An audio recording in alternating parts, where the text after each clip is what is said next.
अस्सलाम वालेकुम नाज़रीन, मैं हूं आसिफ जट।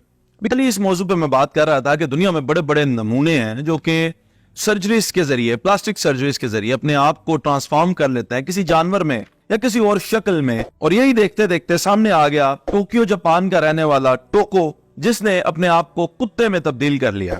अब इस पे आज मैं थोड़ी सी तफसील से बात करता हूं कि इनकी नफ्सियात क्या होती है, कि कुत्ते में या किसी भी और जानवर में अपने आप को तब्दील क्यों करते हैं। इसमें लाखों रुपए लगते हैं, वो ये खर्च करके अपनी पूरी शनाख्ती चेंज क्यों कर लेते हैं।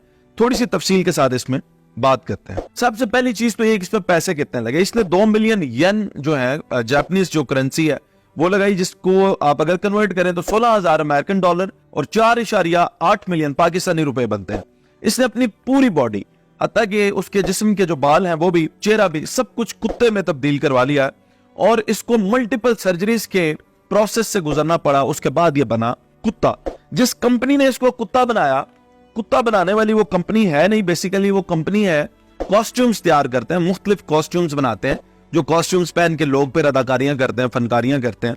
वो कॉस्ट्यूम बनाने वाली कंपनी है, उसका नाम है ज़ेपेट। ज़ेपेट कंपनी ने 40 दिन के अंदर इसको कॉस्ट्यूम तैयार करवा के दिया और फिर इसकी काफी सारी सर्जरीज हुई और उस सर्जरीज के बाद ये बन गया कुत्ता। जिस नस्ल का ये कुत्ता बनाया, इस नस्ल को, ये खास नस्ल होती है, इस नस्ल को कोली कहते हैं। कोली नस्ल का कुत्ता बनने की जो इसकी ख्वाहिश थी, उसने कहा कि मैं बचपन से ही कुत्ता बनना चाहता था, क्योंकि कुत्ता जो है वो वफादार जानवर होता है। अब ये लाइन आपने जहन में रखनी है कि कुत्ता वफादार जानवर होता है। थोड़ी मजीद डिटेल्स के बाद मैं नफ्सियात पे बात करता हूँ। जब ये कुत्ता बन गया, सर्जरीज मुकम्मल हो गई, तो फिर ये कुत्ता बनकर पार्क में आया। जब पार्क में आया तो फिर इर्द गिर्द के जो कुत्ते थे उन्होंने भी इनको देखा। उसने कहा कि ये पता नहीं कैसा कुत्ता आ गया। तो कुत्तों ने, जो अपनी उनकी आदत होती है, वो सूंघना शुरू कर दिया। वो सूंघ के डेंजर को भी सेंस करते हैं, अपनायत को भी स्मेल कर लेते हैं। उनको ये स्मेल करने की एज जो है ज़ाहिर है उनकी इंसान से तेज होती है। तो कुत्तों ने इसको सूंघना शुरू कर दिया, तो इसने भी आगे से कुत्तों वाली हरकतें की। अब जाहिर है क्योंकि इतना महंगा उसने वो कॉस्ट्यूम भी बनवा लिया, अपनी सारी सर्जरीज भी करवा ली हैं, तो अब हरकतें भी ना हो कुत्तों वाली तो बात तो ना बनती। लेकिन एक थोड़ी सी जो है इसकी चीज अगर आप नोट करें तो कुत्तों से मुनफरिद ये है, आप वीडियो में देख भी रहे हैं कि ये हाथ हिला रहा है। कुत्ते ऐसे वेव करते नहीं है, लेकिन इसने अपने पंजे को इस तरह हिलाया जिस तरह इंसान हाथ हिलाते हैं, जिससे ये वाजे हो गया कि इसके अंदर है तो कोई इंसान ही है।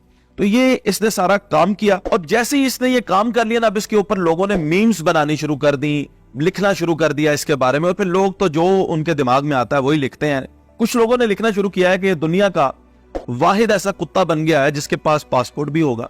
ये दुनिया का वाहिद कुत्ता है जिसके पास ड्राइविंग लाइसेंस भी है, आईडी कार्ड भी है। ये दुनिया का वाहिद कुत्ता है जो इंश्योर्ड भी होगा। ये दुनिया का वाहिद कुत्ता है लोग जिसे गमी खुशी में भी बुलाएंगे और ये जाएगा भी, क्योंकि इंसानी शजरा नस्ब तो है इसका एक। और इसी तरह सोशल रहा है तो लोगों के साथ ताल्लुकात तो होते हैं, फिर वो बुलाते हैं। लोग ये भी लिख रहे हैं कि ये वो वाहिद कुत्ता होगा जिसका मोबाइल फोन भी होगा, मोबाइल नंबर भी होगा। अच्छा, अब ये बातें लोग लिख रहे हैं इसके बारे में और कह रहे हैं कि ये कुत्तों में दुनिया में सबसे पहले नंबर पे आ चुका है, लेकिन इंसानियत में तो जाहिर है कि ये गिर गया। अब इस बारे में अल्लाह ताला सूरत अल-अराफ में आयत नंबर 179 में फरमाते हैं, ये लोग जानवरों की तरह है, बल्कि इनसे भी ज्यादा भटके हुए, यही लोग गफलत में पड़े हुए हैं। फिर अल्लाह ताला ये भी फरमाता है कि अल्लाह ने इंसान को अहसनी तकवीम यानी बेहतरीन सूरत और शक्ल और आदात में पैदा किया है। और फिर यह भी फरमाया कि जब इंसान गिरता है तो बेपना पस्तियों में जाके गिरता है। इंसान अपनी कैफियत में, अंदाज व अतवार में जानवरों जैसा बन जाता है, बल्कि इनसे भी बदतर, कमतर और अबतर। तो जैसा कि मैं कह रहा था कि कुत्तों में तो इसका नंबर अव्वल आ गया दुनिया में, लेकिन इंसानियत में ये सबसे नीचे गिर गया। और अब उसकी वो स्टेटमेंट जो मैंने आपको कहा था वो याद रखिएगा। वो स्टेटमेंट ये थी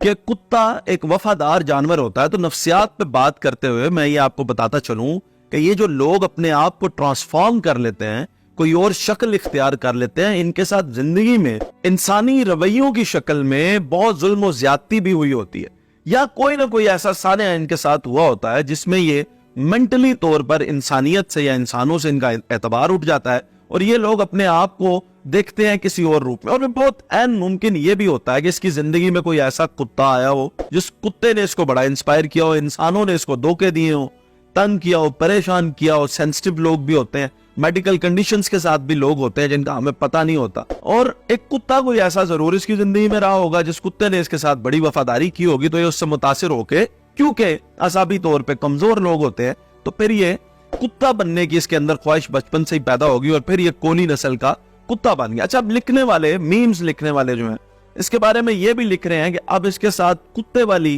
कोई नहीं कर सकता। ये भी लिख रहे हैं कि अब इसको कुत्ते की मुशाबत देखकर कोई गाली नहीं दे सकता, और भी बहुत कुछ इसके बारे में लिख रहे हैं। तो इंसान जब नीचे गिरता है और फिर अपने आप को, जो अल्लाह ने उसको बनाया है, उस पर तब्दील करने की खुद को जब कोशिश करता है, कोई और शक्ल रूप इख्तियार करने की कोशिश करता है, तो यकीनन फिर उसका अंजाम जो है वो उसके साथ अच्छा नहीं होता। बहरहाल मैं आपको ये भी बताता चलूं कि ऐसे भी लोग हैं जिन्होंने बहुत सारी प्लास्टिक सर्जरीज भी करवाई हैं, उनके चेहरे अच्छे भी दिखते हैं और लोगों को पता भी नहीं है कि उन्होंने प्लास्टिक सर्जरीज करवा रखी है। हाँ, जब पता चल जाएगा तो शायद लोग उनके बारे में भी ऐसे ही लिखेंगे, ऐसे ही बातें करेंगे, क्योंकि ये जमाना है, ये ऐसे ही करता है सबके साथ।